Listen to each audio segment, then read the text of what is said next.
Hello, Revere, and welcome to the Revere Veterans and Community Show. And we have two great guests that made a special trip down here. They're from Generations Incorporated. Mrs. Liz Yanishevsky, I hope I got that right. Yes, you did. Thank you. You will introduce yourself, and Clyne DeCicco. You will introduce yourself too, so why don't you start it off, Liz? So I'm Liz Yanishevsky, and I'm a recruitment and training specialist at Generations Incorporated. And I just go out to the community and let people know about the opportunity to volunteer with our program and the need to volunteer. And I'm hoping to explain a little bit about what we do and how you can get involved. Right, on and today's you, program. Leslie? I'm Clyne DeCicco. I work also with Generations Incorporated. I am a literacy coach, volunteer, and also I am an assistant site team leader at the Garfield Elementary School. At the Revere Garfield School? Yes. Thank you. And you come all the way from Boston down here. Thank you. Thank you for having me. Okay, now tell us exactly what Generations Incorporated does.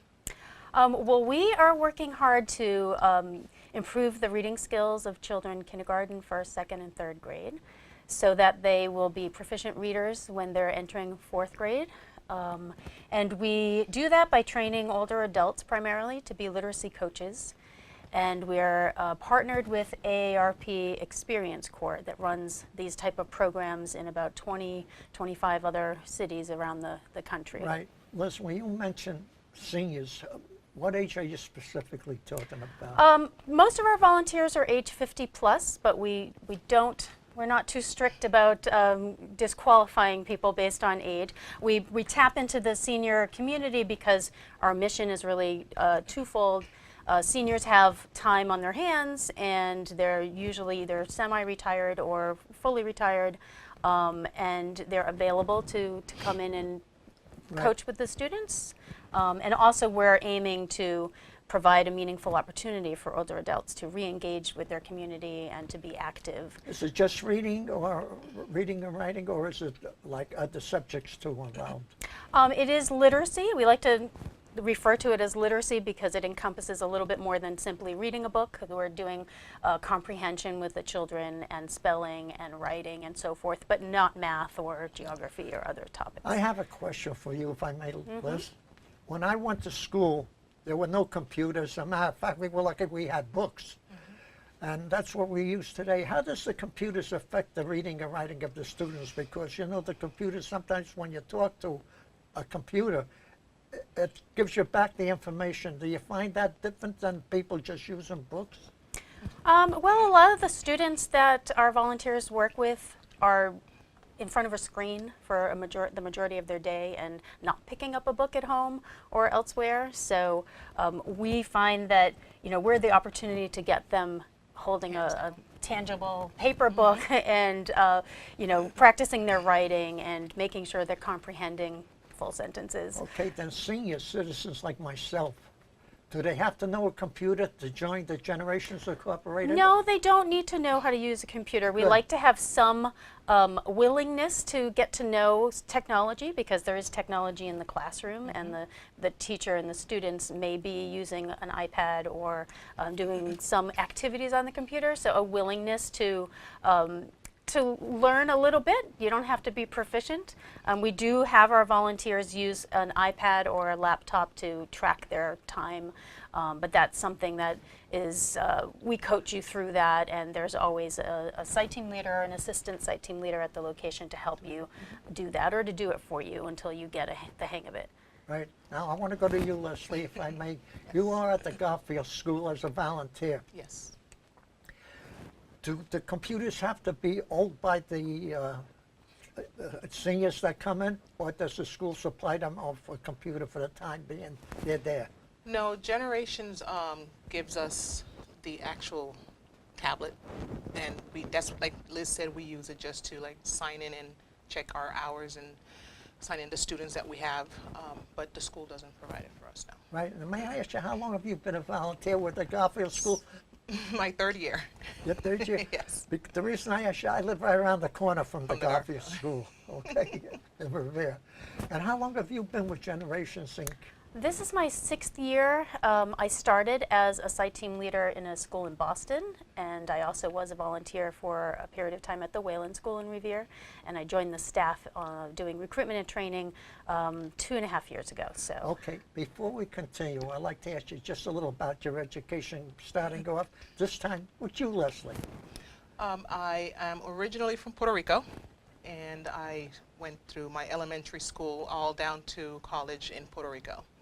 Yes. Right, I just heard on this morning news that you mentioned Puerto Rico. They finally got all the electricity on.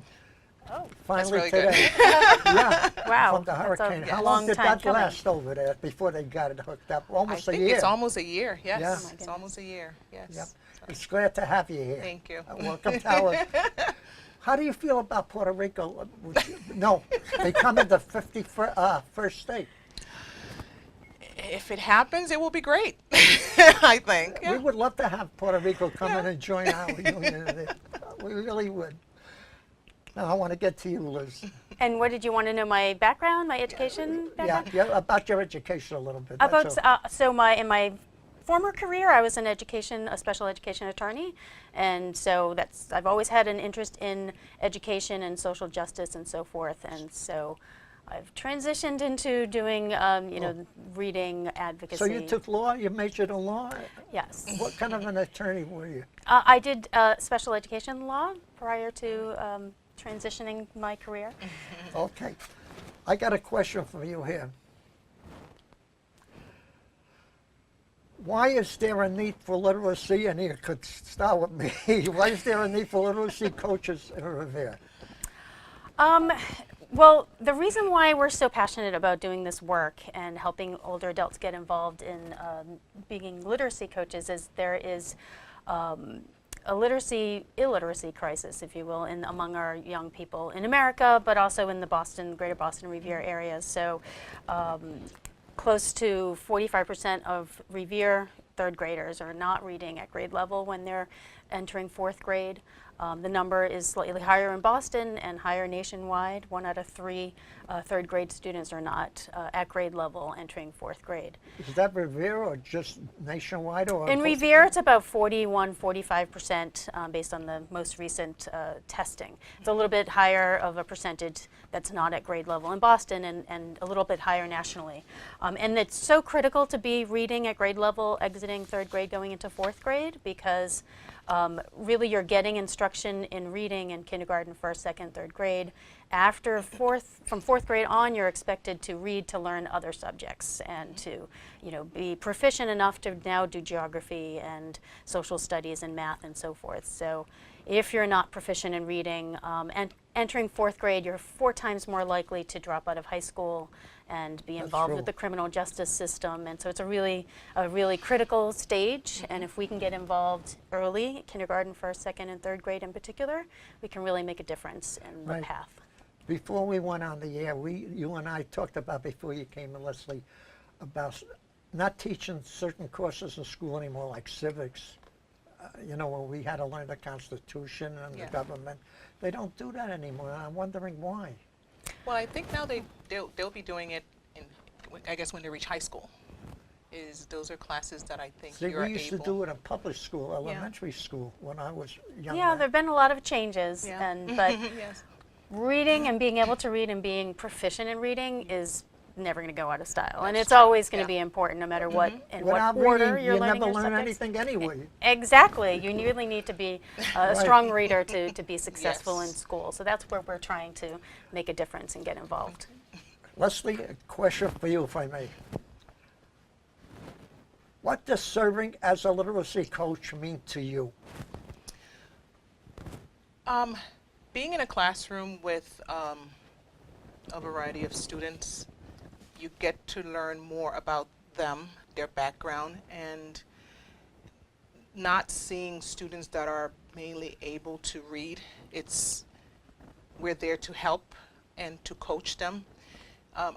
Especially in Revere, the majority of the population is Hispanics, and we do have a lot of non-speaking English students that come and they just are not able to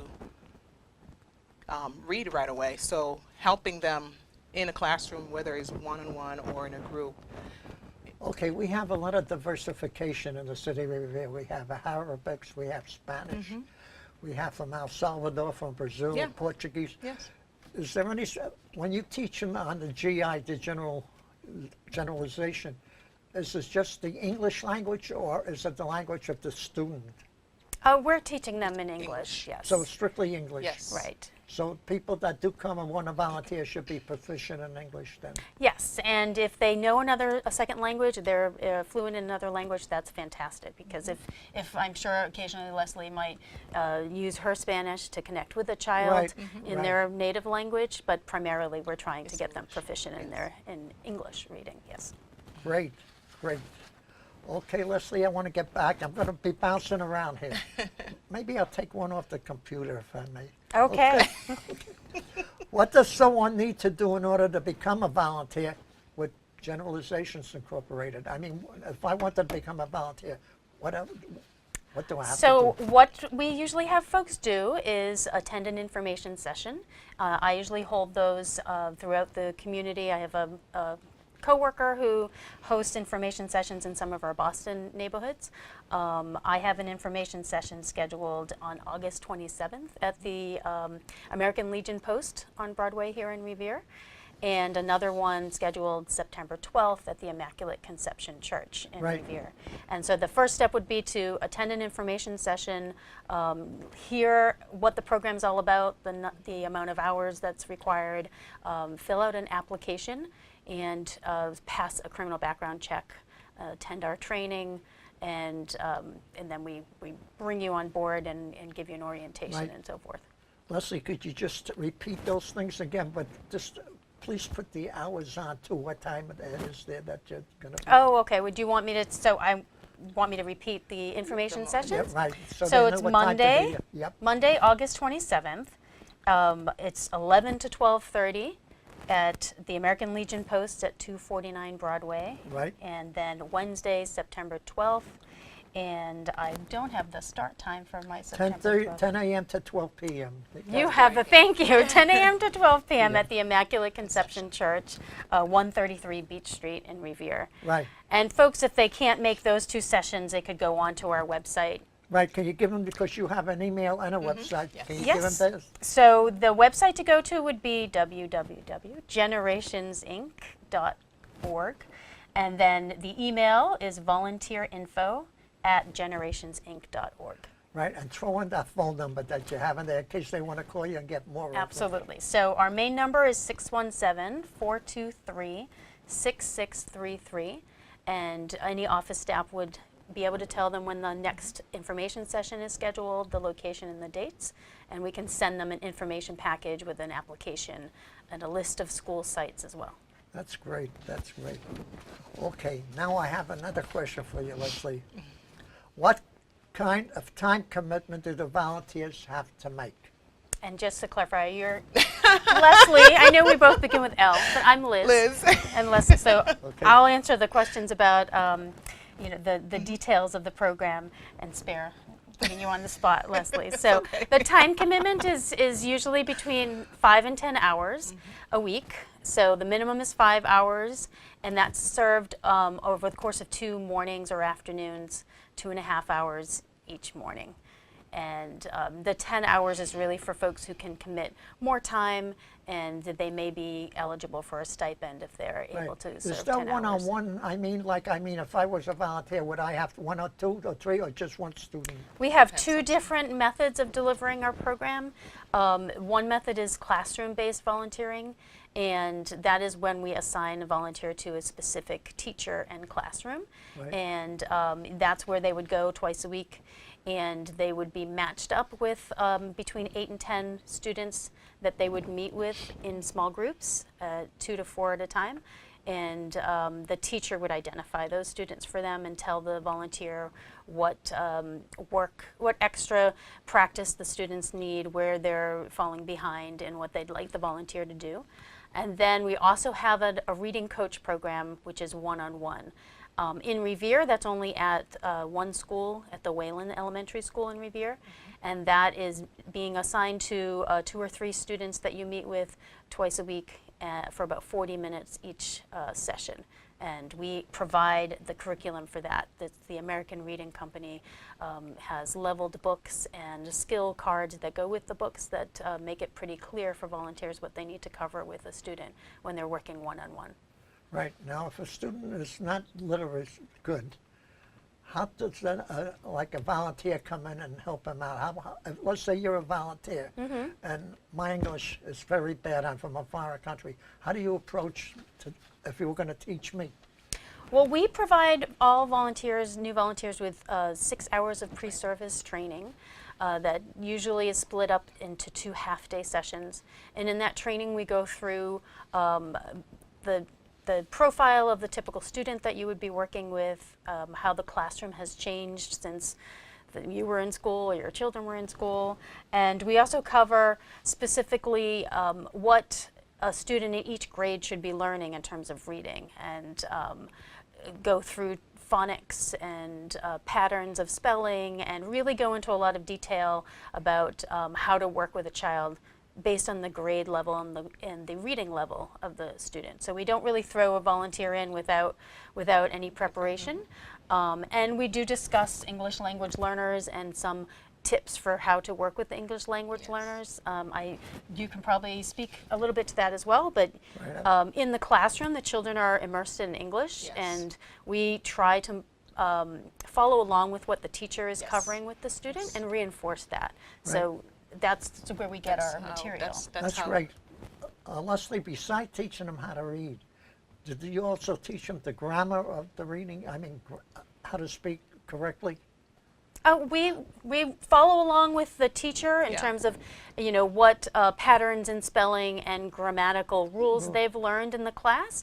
We don't want to, crush the spirit of a kindergarten student by correcting them on something that a third grader might need to know.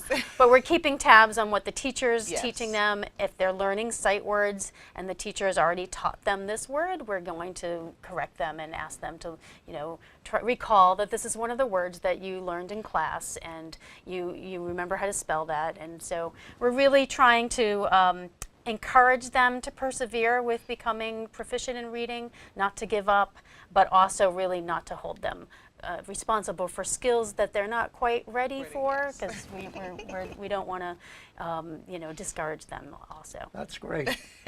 Now, Leslie, getting back to you, if I may. How do you approach the students to teach them the literacy?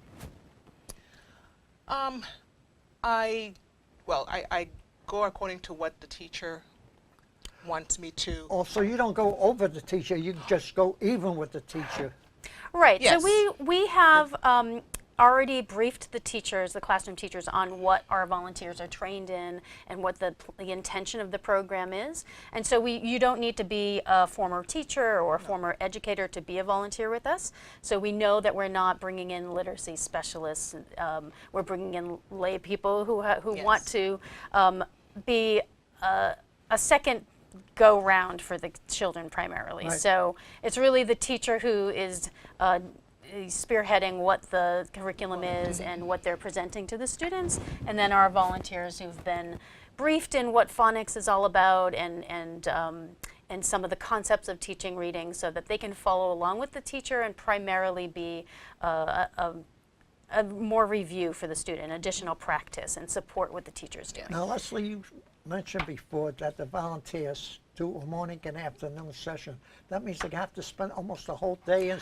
Oh, no, No, to clarify, I meant the volunteers either serve either 2.5 or. hours, In the right, morning in the or morning, which is Okay, I misunderstood you. Yes. It might be my fault. some of the schools in the Wayland, if they have, because they Extended have the hours. one-on-one coaching Right. program as well, there could be an opportunity for a volunteer to start a little bit later in the day, so that's why. And we do have some after-school programs in Boston, so. Years ago, when I was at the senior center, there used to be, the teachers would come down and ask for us to volunteer to teach us kids, not to read, but to tell us of our experience. And I guess that's about the same thing when the old folks come down there. When I say old folks, I mean 50 and up. Yes. Okay? So, because that's what you call seniors, and our senior center, they're 60 and up. Okay, some places 65 and up. So they would come down and we would explain to kids what we went through at their age system. So that's pretty good. Yeah, and we have, that's a component of our program as well. We find that in addition to teaching the nuts and bolts of how to read and write and grammar and so forth, the mentoring relationship that the volunteers develop with the child is really critical as well. So the feedback we get from teachers is that the children who participate in the program and are matched with a volunteer are more confident in class and they're more willing to participate. We see an improvement in their attendance. And so it goes beyond the nuts and bolts of reading. We like to have our volunteers talk with the children and share their life experience and That's sort what of we used to get do. to know them as well. See, I come from Brooklyn, and they didn't want me to teach them how to talk. Oh, really? Well, we accept anybody, any accent, as long as you love children and you are literate and you enjoy reading. Oh, yes, we used to do that. I don't do it anymore, but we used to do that. Here's another question. Either one of you can answer it. As a matter of fact, it's for both of you. Okay. Are there any other components of the program other than coaching the students and literacy? What else is there in the program? Well, in addition to the mentoring piece, which is key that I mentioned a moment ago, another goal of our program is to be an opportunity for older adults to re-engage with their community, to stay active, to feel a sense of purpose. So we have an active aging program that we plan different activities, neighborhood-based, throughout the year, like walking club and book club, movie review club. We have coffee clubs, yes, and all the volunteers meet up and get together and socialize outside of the school. And we also have a volunteer retreat every spring and a volunteer appreciation breakfast, and just different ways to get together and feel a sense of teamwork and camaraderie with the Kids? fellow volunteers. The feedback we get from volunteers in terms of their time spent with the children is they really get just as much out of participating in the program as the children do. The kids give them hugs, they see them outside in the community, they get to know them, and it's refreshing for a lot of volunteers who say that they don't see their grandchildren or they don't have any grandchildren, and it's a nice way for them to connect to the younger generation. And I don't have grandkids, but not yet. Not yet. So what I would do you like have to to say say, about that? if I may, and I would like to repeat this. If people want to volunteer, the senior citizens, one more time, tell them where to go, how to call you, and the same information that you gave at the meetings you're going to have. Sure. Okay, so they can go onto the website, www.generationsinc.org. They can call our main line. The number is 617-423-6633. What are the hours, if I may say, the office is The open? office is generally 8 to 5. Okay. There might be even somebody there a little bit earlier, but I don't want to promise that. Nope. And they also can email us at volunteerinfo@generationsinc.org. And the date and times, again, of those information sessions, it's Monday, August 27th at the American Legion Post, 249 Broadway in Revere, from 11 to 12:30. And Wednesday, September 12th at the Immaculate Conception Church, 133 Beach Street in Revere, and 10 to 12. That would be a great job for seniors who are looking for something to do, keep them. to come down there and Absolutely. join you. And if they want to attend an information session and they're not sure yet if this is the right volunteer opportunity for them, I welcome to have anybody come and hear what we're all about, decide if it fits in with their schedule. They can take the application home and think about it, ask questions. We do want it to be a good fit for the volunteer as well as for the students. And one thing I do want to say before I forget is it is an ongoing commitment. It is not a drop in and read occasionally, once a month type of situation. We find that the consistency of meeting with the students twice a week is key. Yes. So if somebody goes away for a large portion of the winter, extended vacations, it would not be a good opportunity for them. You know, a great thing would be is the teachers who are retired, the retired teachers. Yes. Do you ever get any of them in? We do. We absolutely, we do get That would quite a be number great. of teachers who say they miss their time with the students. They Right. have these skills. They would like to use them. And it's fabulous when we get former educators in our... Okay, we got about 3 minutes left, so Okay. why don't each one of you take a minute and discuss whatever you want to discuss and what you'd like to see coming up in the future, and start it all with you. Okay, well, I'm here to make a pitch for Generations Incorporated, so I just want to restate the need for older adults to get involved and help with this situation with the illiteracy crisis. Some of the classrooms in the Revere Public Schools have 25, 30 students, Wow. and one teacher who's trying to serve the needs of a variety of different levels of students' abilities. And having a volunteer in the room with them frees up the teacher to dedicate the time to those students who are more needy and need more of her attention. The impact that we can have on students if we get involved early enough and set them in the path to love reading and be strong readers, it just pays off throughout their life. So I think it's a great investment. You know, I got to say one thing before I ask you a question, Leslie. I'm a veteran, but you people are really veterans of the community of what you do. So I want to say on behalf of the city and the Commonwealth, it's great to have you do what you're doing. Thank you. Thank you.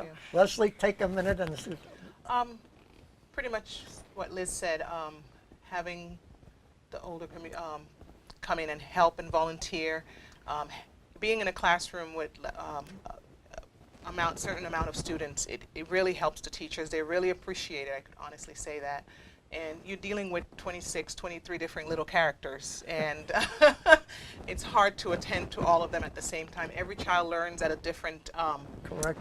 pattern, so having a volunteer in the classroom to take at least that little group away from that teacher so they could take care of another little group, it really helps and impacts the kids a lot. I have to tell you, when I was a young kid, on some subjects I was a slow learner, but once I learned it, I was just as good as the ones who Yes. learned it right away. Yeah. Right. Because you can't tell the difference later on in life. Yeah. That's right. So every Yeah. kid has the potential. Yeah. And we So want to I help. want to say to each one of you, Ms. Yanishevsky, Yanishevsky. Yanishevsky. I want to thank you for coming on. Thank you, here. Morris. Morris, for Dave, having I me want to tell on. you something to you too. Thank you so much, Morris. Oh, sorry. Thank you. Thank you, Leslie. Thank you. God bless you Great. both, and I'm Thank great you. to do the job you do. I want to say thank you for the people of Revere for listening into the show. Absolutely. And to all our veterans serving who have served, God bless you and take care of you. And God bless the great country, the United States of America. And again, thank you both for coming.